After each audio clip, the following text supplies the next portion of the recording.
Hi everyone, welcome to Music Business Today, where we bring you the hottest news in the music world.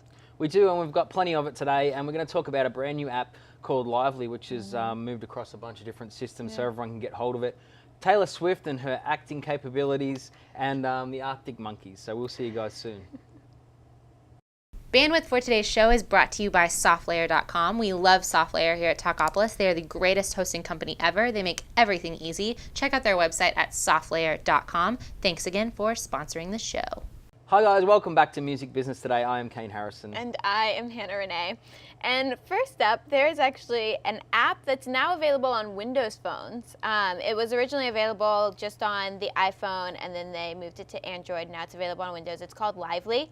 And it's basically where musicians can give their audience and give their fans just a whole new experience. You can download live performances from there. You can also download videos of live performances. And it doesn't cost anything for the artist to do it. In fact, they actually get, I think, like the iOS market or whatever market it is that you're getting the app from. It's a free app. They get 30% of whatever, money is made, and then the rest of it is split 70-30 between the artist and Lively itself. So it's a really cool idea. Yeah. I think that, as we've talked about before on this show, that there are so many bands now that are kind of either trying to put their live performance or a copy of their live performance onto, some sort of data stick or something so that they can then be purchased straight after. But this is a really great idea to be able to even not be at a show and to just go, I knew there was a show. And they have live video, I think, that goes up after 24 hours and it's kind of all in one place. The guys from Lively have said that our goal is to bring more fans closer to their favourite artists by extending our reach to Windows phone users, because apparently that whole system has started to move away a little bit from iPhones, which is interesting. Yeah. But I think Windows have just acquired Nokia as well, so I guess everyone's trying to get to the forefront of trying to be able to move into that system. But it's available on all platforms, so well, and it also gives bands and artists another way to create revenue for themselves, in this market that's constantly changing, that we're trying to figure out how to get a foothold in it and how to actually be able to make money as an artist, as a performer. And Lively, it's a great idea. They're kind of on the ground level too, as far as the way that they raise their funds. They actually went out and did a seed funding, so almost like a Kickstarter type campaign, and they ended up getting $500,000 to be able to expand the app out into that platform. Awesome. I mean, they kind of get where the whole thing comes from as far as the struggling artists, I guess, and everyone trying to raise money to get to where they want to get to. And if you're an artist that, has signed up through Lively, have, made agreement with them to be able to do this, they actually provide you with the equipment to record your stuff. So that's, no cost to you, essentially. To be able to use that really as a platform. Really cool. Something else that's kind of cool is that Taylor Swift is now moving, surprise, surprise, over into the acting world, even though she has before. I think she's been on CSI once before. Has she been on CSI? You don't seem overly impressed with this as a creditable actor yourself. Let me just go into it a bit more, but then we're going to talk about this, Hannah, because I just saw that wonderful look on your face, which is very interesting to me. But Taylor has dabbled over the years, but it's been reported that she has been offered the upcoming role in a Matthew Vaughn spy film called The Secret Service, where she'll kind of play like a badass, and she has to learn a bunch of martial arts training. She has to be able to beat the living bejesus out of Samuel L. Jackson, so it has to be pretty spot on. But the director had said that they looked over a number of actresses, but I mean, we all know why. It's because Taylor is so incredibly popular. Well, and she's such a fresh face, She's done everyone knows who she is. For Hollywood, I don't even believe that. No, for on screen, she's done little things here or there. I think she was in an episode of New Girl where she was the girlfriend, for 2 seconds. The reason, we all know why. But it's because rather than put an unknown in this thing, this is going to draw people to the box office. Maybe that is exactly I wouldn't go. Well, you're not going to go because you're not a massive Taylor Swift fan. But I bet you that the demographic. No, I like her music. If Taylor Swift is playing a karate type spy, I'm going to come and save the world. I might rent it from Redbox. It's not going to be an R-rated film. It's going to be like a PG-13 or something, which is going to draw the crowds. And he's right on it, because he says that the other people that they sort of tried to tag along with the movie were all kinds of big names. Adele, David Beckham. It just makes me question the movie, though. How serious no offense to anyone in the movie, or they probably will take offense. No, well, Samuel's but an awesome actor. Obviously, yeah, I love he's him. great. But like other people, I'm like, I love Adele.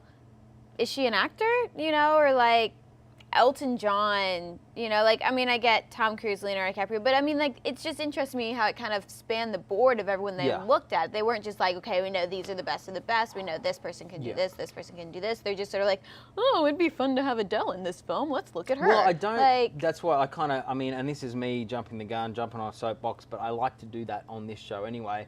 And I think that Taylor, obviously, she's got some acting chops because she's done a bunch of film clips which you learn kind of where your marks are, where the set is, how it rolls. She's got the experience to know how to work on screen. She's been on, like, as you said, The New Girl, CSI, a bunch of those things. I think she'll do fine in the film, but I think it's questionable as to why they choose her when I know for sure that if she walked in as opposed to someone else who walked in, then, you know, as for acting how much chops, of it is just her name that's gotten her this role, and not the fact that she could actually beat someone out in the audition room and show them why she deserves to get that role. Unfortunately, in our pop culture, that's just the way of the world. It attaches many good names to it because at the end of the day, for these people to get funding for these movies is incredibly hard, which we talk about again on this show and other shows at Talkapolis. And so if you've got names attached to it, then distribution opens up. But they've already got names attached to it. Yeah, but Taylor Colin is Firth, a Samuel big Jackson, like deal. Like, she's a big, big deal. So I can see, you know, I mean, she I breaks can see bands. the market that it will open up for them for this film, but I also see a market that's going to close off for them. I don't know of a lot of serious actors that are going to say, oh, Taylor Swift's in this film, I'm going to see it. It's going to be awesome. Yeah, that's true, but totally getting a nomination. If you think of all the 12 to 18-year-olds in the world that aren't serious actors, there's a whole bunch who pay for movie tickets and stuff like that. I guess that's true, and that's definitely the market they're Something going that is for. a little more credible, which I like to talk about, Hannah, is the SESAC. Well, it's kind of like songwriting awards. Yeah. And well, they've set a publishers date awards. for those awards in November. The coming 3rd of up November. soon. But this is a great thing, and they do it, of course. SESAC does it, BMI does it. Yeah. ASCAP It's invite do it. only. It's invite only. It's going to be at the Country Music Hall of Fame on the 3rd of November. They'll have a red carpet. I'm sure people can still go out and stalk the red 100%. carpet. No That's doubt. not But the invite thing only. I like about this is that there aren't too many of famous people in the glitz and glamour who write their own songs anymore. So it's a great chance to celebrate the people who that are do. behind the scenes, who actually write these great songs.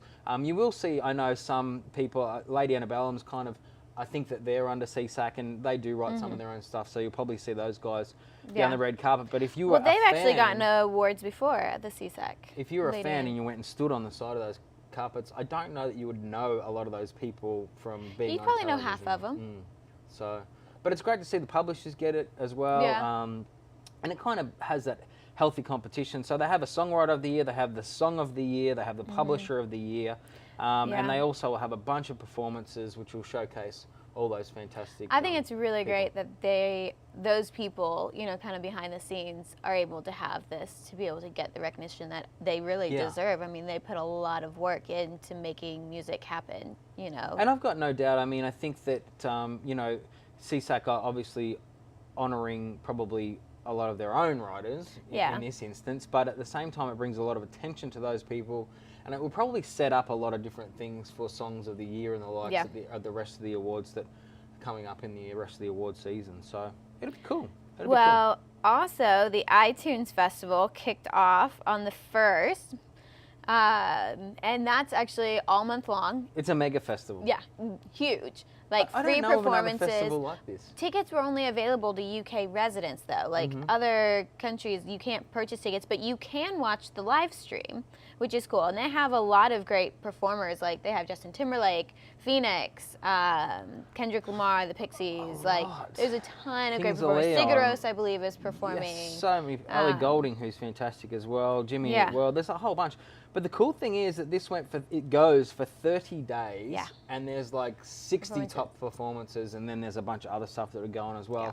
But when I first read this, which, I mean, I hadn't heard of this before, this particular festival. I knew that there were kind of a festival roaming around, but all I hear about now is iHeartRadio on that festival. Yeah, they've been really pumping that, and so we're going to see a lot more of these types of festivals where the digital music realm. I think it's kind of a bummer that it's just open to UK residents to be able to purchase tickets. Yeah. Well, I wonder if they shift it around every year. I don't know if they do or not, but I don't know. that'd be kind of cool if they did that. If like all of a sudden it was in New York next year, or Yeah. it was wherever, and they did the same sort of thing. But yeah, it's really interesting. But it's fantastic. Elton John's performing. I know it's So Katy awesome. Perry, Justin Timberlake, John Legend. I mean, there are so many. The Pixies. Jack Johnson. I mean, there's just so many. 30 Seconds to Mars. There's a bunch of them. So There's a lot of great performances. So it's one. I mean, I went to Bonnaroo for 4 days and it nearly killed me. I don't know if I could do the 30 days. I know. Well, but with this, you can like go home and then go back to the concerts. Well, I like guess you're not that's like true. camping out at Olympic Park or anything. That is true. Because that's where they would have to have it if they wanted to have enough space. Arctic Monkeys are back. We seem to talk about these Yeah. guys all the time. It's almost like they're releasing an album every second week. That's not the case, but they are releasing one this time.